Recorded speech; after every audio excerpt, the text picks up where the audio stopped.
سندھ کے ضلع دادو کی تحصیل مہر سے ایک بچی اغوا ہو جاتی ہے۔ 40 دن بیت جاتے ہیں لیکن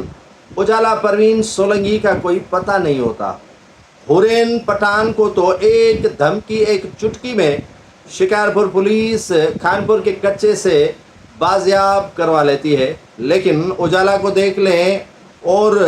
کئی ایسی معصوم بچیاں ہیں جن کا تعلق سندھ سے ہے۔ پریا کماری کو آپ دیکھ لیں، اس کے ساتھ ساتھ جو فضیلہ سرکی ہے اس کو دیکھ لیں، وہ تاحال انتظامیہ بازیاب نہ کرا سکی ہے۔ میں سوچ رہا ہوں کہ کاش اس معصوم بچی جو مہر سے اغوا ہوئی ہے ان کے والدین بھی پشتون ہوتے اور اسی ٹرائبل سے تعلق رکھتے ہوں جہاں سے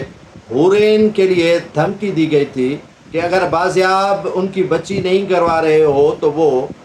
سندھ پر حملہ کریں گے اور اپنی بچی بازیاب کروا لیں گے۔ تو ایک دھمکی کے بعد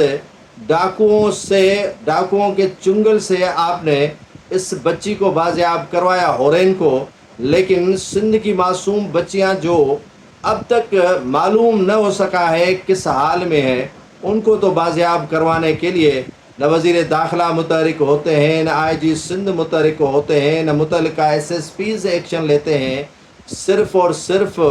صرف ماتم بچھا ہوا ہے ان کے گھروں میں جو اپنی پیاری بچیوں کا انتظار کر رہی ہیں کہ وہ کب بازیاب ہو کر ان کو ملیں گے۔